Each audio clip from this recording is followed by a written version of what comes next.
करीब 22 साल की एक लड़की अचानक से लापता हो जाती है और उसके परिवार वालों को जब उसके लापता होने की सूचना मिलती है तो परिवार वालों ने उसे ढूंढना शुरू कर दिया। और परिवार में जो उसकी माँ बाप भाई बहन या आसपास के जितने भी लोग होते हैं उस लड़की को तलाश कर रहे थे कि आखिरकार तीसरे दिन वो लड़की मिल जाती है। लेकिन जिस रूप में वो मिलती है उस रूप की किसी ने कल्पना नहीं की थी।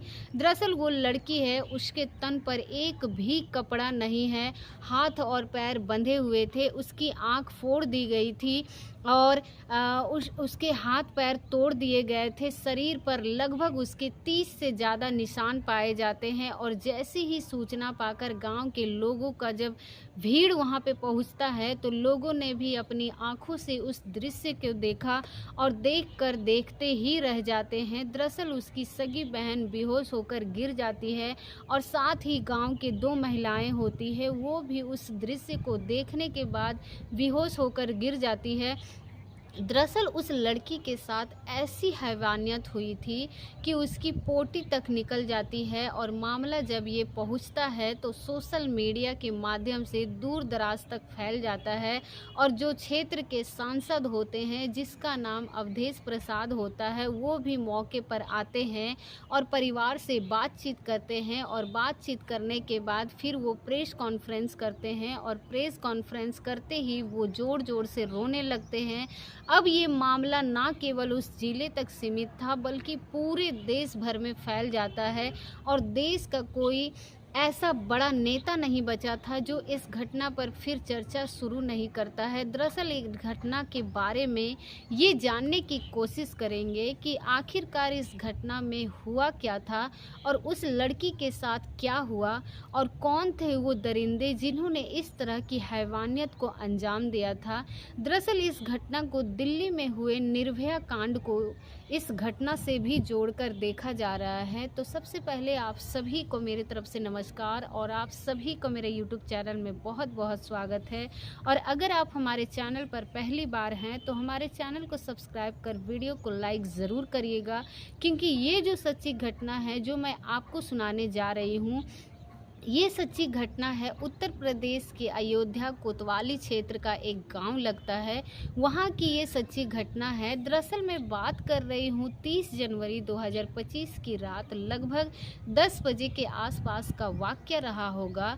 गांव की एक लड़की जिसकी उम्र लगभग 22 साल के आसपास होती है, गांव में एक धार्मिक कार्यक्रम चल रहा था और वो अपने परिवार वालों से कहकर जाती है कि मैं उस धार्मिक कार्यक्रम में जा रही हूँ। दरअसल इससे पहले भी वो अकेले जाती रही और तो इसीलिए घर वालों के लिए, परिवार वालों के लिए कोई ऐसी बड़ी बात नहीं थी। वो जाती थी और चुपचाप अपने वापस भी चली आती थी।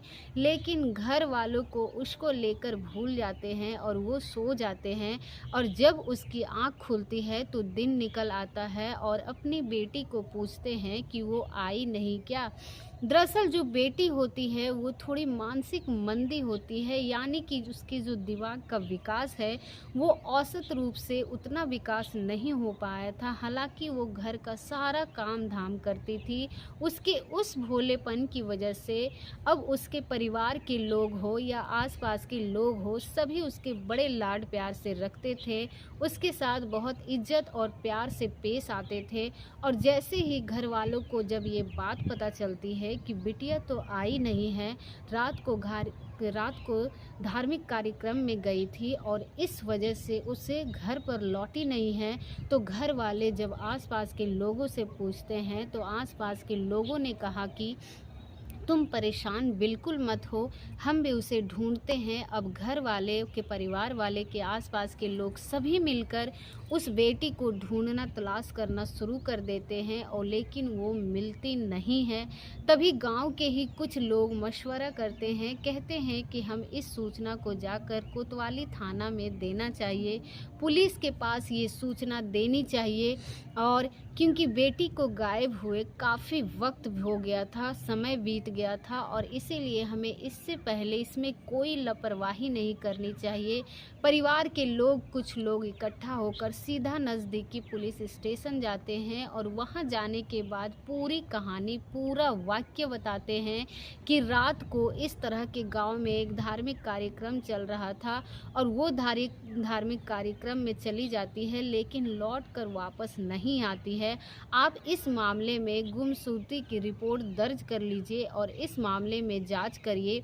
हमारी बेटी को ढूंढने में हमारी मदद कीजिए। पुलिस का जो अक्सर होता है किसी भी मामले को बहुत गंभीरता से नहीं लेती है, पुलिस ने इस मामले को भी बिल्कुल वैसे ही लिया, स्थिरता से के साथ जैसे कि अन्य गुमशुदगी के मामले में पुलिस लेती है। पुलिस ने कहा कि एक रटा रटाया उनका जवाब आता है कि यहाँ वहाँ तलाश करें, वो मिल जाएगी। परिवार वालों ने कहा कि रिपोर्ट तो दर्ज कर लीजिए। आखिर पुलिस ने, परिवार वालों ने जब लगातार दबाव बनाया, प्रेशर बनाया, तो पुलिस ने लगभग 36 घंटे के बाद इस मामले को एफआईआर जो होती है दर्ज कर ली जाती है। लेकिन पुलिस शायद उतनी ईमानदारी से काम नहीं कर रही थी।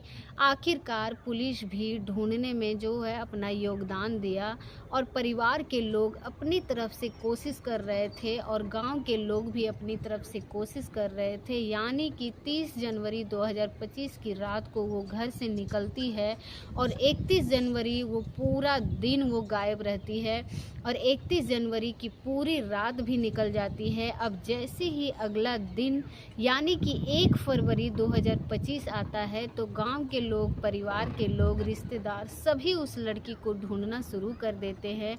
दरअसल गांव में एक स्कूल है और स्कूल के बाहर एक शौचालय है। शौचालय के बाहर लोगों की नज़र पड़ती है और वहां पर कुछ कपड़े मिल जाते हैं। कपड़ों को देखकर लोगों ने अंदाज़ा लगाया कि परिवार के लोगों ने कहा कि ये कपड़े तो उस लड़की की है, यानी कि ये वही कपड़े होते हैं जो बिल्कुल खून से लथपथ होते हैं। जब लोगों ने उन कपड़ों को देखने के बाद जहाँ तहाँ से वो खून के छींटे थे, पता चलता है कि उस शौचालय से लेकर पास में ही गेहूं का खेत होता है, वहाँ तक वो खून के धब्बे थे, छींटे थे और लड़की के कपड़े जो मिल जाते हैं। लेकिन लड़की कहाँ है? अब उस लड़की को तलाश करने के लिए गांव के लोग चारों तरफ फैल जाते हैं और ये देखने के लिए कि आखिरकार लड़की होगी तो यही कहीं आसपास होगी। उन्होंने चप्पे चप्पे के लोगों ने छान मारा। यहाँ से लगभग, यानी कि गांव से लगभग 500 मीटर दूर एक सूखा नाला होता है। सूखे नाले के किनारे झाड़ियाँ होती है और झाड़ियों के किनारे पता चलता है कि वो लड़की मिल जाती है और ये लड़की पूरी तरह से नग्न अवस्था में थी। उसके शरीर पर एक भी कपड़ा नहीं था और उसके बाद उसके जो हाथ और पैर होते हैं वो बंधे हुए थे। लोगों ने जब गौर से देखा तो उसकी आंखें किसी ने नोच ली थी, निकाल ली थी, साथ ही उसके हाथ और पैर होते हैं उसको तोड़ दिया जाता है। प्राइवेट पार्ट्स हो या फिर जो निजी अंग होते हैं वहाँ से भारी मात्रा में ब्लड बह चुका था, जिसकी वजह से ये भी दावा किया जा रहा था कि उसका ज़्यादा ब्लड बहने की वजह से उसकी मौत हो चुकी थी। अब ये सूचना गांव वालों तक पहुंच जाती है। गांव के लोग जब दौड़कर मौके पर पहुंचते हैं, एक महिला बताती है कि एक पत्रकार को उस लड़की को मैंने जब करीब से देखा तो वो सारी शरीर से कोई ऐसा हिस्सा नहीं था जहाँ से ब्लड नहीं बह रहा था। देखते क्या है कि जो उसके साथ इतनी बड़ी मात्रा में हैवानियत हुई थी, उससे उसकी पोटी तक निकल जाती है। अब ये दृश्य देखने के बाद उसकी लड़की की सगी बहन होती है, वो 4 बहनें होती है। तीसरे नंबर की ये लड़की होती है, उसकी एक बहन होती है जो अपनी बहन को देखने के बाद बेहोश होकर ज़मीन पर गिर जाती है और जैसे ही वो बेहोश होती है, ज़मीन पर गिरती है, ठीक वैसे ही गांव के 2 और महिलाएं होती हैं, वो भी बेहोश होकर ज़मीन पर गिर जाती है। क्योंकि वो वाक़ई जो घटना है, जो दृश्य था वो इतना हृदय विदारक था कि इसे देखकर किसी की भी आँखों में आँसू निकल जाएँगे। परिवार वालों का रो-रो के बुरा हाल हो जाता है। गाँव वालों के भी रोंगटे खड़े हो जाते हैं, सोचने पर मजबूर हो जाते हैं। इसके बाद फिर पुलिस भी आती है। पुलिस आने के बाद उस लड़की की लाश को कब्ज़े में लेने के बाद पोस्टमार्टम के लिए भेज देती है। यहीं पास में ही एक विधानसभा होती है। बताया जाता है कि वहाँ पर उपचुनाव चल रहा था और जो क्षेत्र के विधायक होते हैं अवधेश प्रसाद, वो भी सूचना पाने के बाद मौके पर पहुंच जाते हैं और परिवार वालों से बातचीत कर रहे थे। परिवार वालों से बातचीत करने के बाद उन्होंने ये जानने की कोशिश की कि आखिरकार ये हुआ। तो परिवार वालों ने, जो प्रत्यक्षदर्शी होते हैं, उन्होंने अपने हिसाब से बताया कि उसकी आंखें निकाल ली गई, उसके हाथ पैर तोड़ा गया, ऐसा लग रहा था उसे उसके पसलियां भी तोड़ दी गई थी, निजी अंगों को ब्लड बह रहा था, उसकी पोटी निकल जाती है और 30 से ज़्यादा चोटों के निशान होते हैं। और जैसे ही अवधेश प्रसाद सांसद ये बात सुनी, उन्होंने जाकर तुरंत ही प्रेस कॉन्फ्रेंस कर दी और प्रेस कॉन्फ्रेंस करने के बाद वो प्रेस कॉन्फ्रेंस में पत्रकारों के सामने रोने लगते हैं, गिड़गिड़ाने लगते हैं और कहने लगते हैं कि एक बेटी के साथ इतना बड़ा हादसा हुआ, मैं क्या जवाब दूँ। इस तरह की बातें वो कहते हैं कि मैं संसद में जाऊंगा और इस बात का मुद्दा उठाऊंगा, सवाल उठाऊंगा। ये वीडियो सोशल मीडिया पर वायरल हो जाता है और मीडिया वाले इस घटनाक्रम को कवर करना शुरू कर देते हैं। नगीना के सांसद चंद्रशेखर आज़ाद तक भी ये बात पहुंच जाती है और वो सांसद में होते हैं और सांसद में बैठकर एक बेटी की अपील कर रहे थे और कहते हैं कि मैं मोदी से पूछूंगा ज़रूर कि आखिरकार तुम बेटियों के बारे में इतनी बातें कहते हो, तो लेकिन इन बेटी के बारे में बातें क्यों नहीं कह रहे हो। और अब लगातार पुलिस प्रशासन पर, सरकार पर दबाव बन रहा था। अब चाहे ये राहुल गांधी हो, चाहे वो प्रियंका गांधी हो या पूर्व मुख्यमंत्री अखिलेश यादव हो, इस क्षेत्रीय सांसद को सभी इस मामले पर अपनी अपनी प्रतिक्रिया दे रहे थे। अब यहाँ पर अधिकारियों का जमघट लग जाता है और इस घटनाक्रम के बारे में हर कोई जानने की कोशिश में जुड़ जाता है कि आखिरकार मानसिक मंदी यानी कि औसत से भी कम उसकी बुद्धि का विकास हुआ था। उस बेचारी का, उस लड़की के साथ आखिरकार किसने इस तरह का घिनौना कृत्य किया। पुलिस ने इस मामले में 4 टीमें गठित की और गठित करने के बाद आखिरकार पुलिस को सीसीटीवी कैमरे के आधार पर, साथ ही पुलिस को मुखबिर की सूचना पर, साथ ही वैज्ञानिक साक्ष्य जो पुलिस ने जुटाए थे उनके आधार पर पुलिस ने 3 लोगों को हिरासत में लिया। गांव के हुए 3 लोग होते हैं। एक का नाम दिग्विजय सिंह होता है, दूसरे का नाम विजय साहू होता है और तीसरे का नाम हरिराम कौरी होता है। दरअसल मजदूरी करके अपने परिवार का भरण पोषण करने वाले, कभी पेंटिंग का काम करने वाले किसी ने ये सूचना दी कि ये रात हाथ में शराब पी रहे थे और नशे में थे। पुलिस ने जब इनको हिरासत में लिया और हिरासत में लेने के बाद पुलिस ने इस घटनाक्रम का तत्काल प्रभाव से खुलासा कर दिया। हाँ, इस घटना में इन्होंने ही अंजाम दिया है। लेकिन जैसे ही पोस्टमार्टम की रिपोर्ट आती है, लेकिन रिपोर्ट ना मीडिया वालों को बताई जाती है। मीडिया वाले पुलिस वाले की चक्कर काटते रहे, अधिकारियों से पूछते रहे कि पोस्टमार्टम रिपोर्ट में क्या आया है। तो लोगों ने देखा जो 30 से ज़्यादा चोटें आई है, उसकी जो पसलियाँ टूटने की बात चल रही थी, उसकी जो आंखें फूटने की बात चल रही थी, जिसके हाथ और पैर टूटने की बात चल रही थी, इसमें कितनी सच्चाई है, कितनी बातें हैं। पुलिस भी कह देती है कि अभी इस मामले की जांच पड़ताल की जा रही है और आरोपियों को गिरफ्तार कर लिया गया है। उन्होंने स्वीकार भी कर लिया है कि इस घटनाक्रम में उनकी ही संलिप्तता थी, लेकिन कैसे किया, कब किया, क्या मसला है, उसके बारे में बहुत ज़्यादा डिटेल में उन्होंने, पुलिस वालों ने बातचीत नहीं की। हालांकि इतना जोड़ कहा है कि जो इसमें मेन आरोपी है, जिसका नाम दिग्विजय सिंह उर्फ बाबा है, वो इस लड़की के पिता के पास आता जाता रहता था और साथ ही लगभग 2 महीने पहले एक घटना हुई थी। लड़की का भाई होता है, भाई ने उस दिग्विजय सिंह की पिटाई कर दी थी। यदि उसने उसकी पिटाई भी कर दी थी, तो बहन से क्या हो, इस तरह से बदला लेगा। इस बात में कितना सही है, कितना गलत है। हालांकि पुलिस अभी इस मामले की जांच पड़ताल करने की बात कर रही है। पूरी घटनाक्रम की अभी एक एक पहलू, एक एक तय पर जाया जाएगा।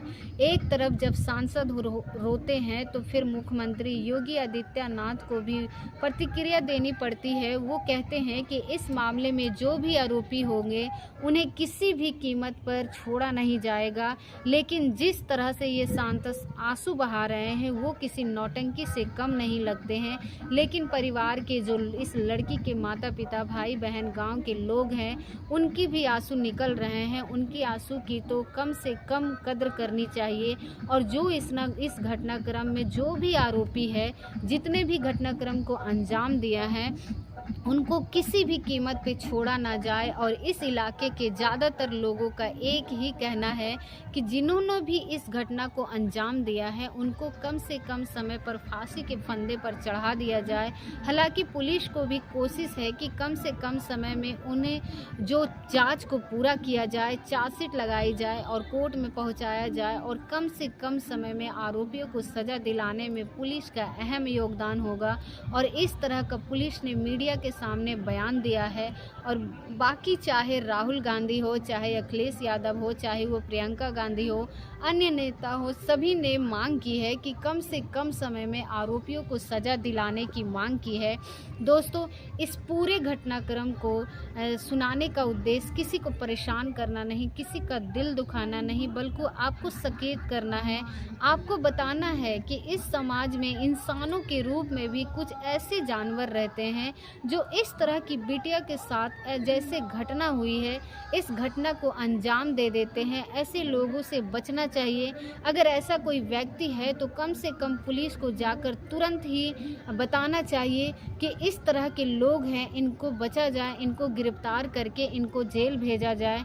दोस्तों, उम्मीद करते हैं कि आपको ये वीडियो बहुत ही ज़्यादा पसंद आया होगा। और अगर आपको ये वीडियो अच्छी लगी तो एक लाइक करें और कमेंट बॉक्स में आप अपनी राय दें कि ऐसे लोगों के साथ क्या करना चाहिए। और जो भी हो, पुलिस अपनी जांच करे, इनको जल्द से जल्द सज़ा देनी चाहिए। और अपना ख्याल रखें और अपने परिवारों का ख्याल रखें। मिलते हैं ऐसे ही किसी नए वीडियो के साथ। तब तक के लिए आप सभी लोगों का बहुत बहुत धन्यवाद।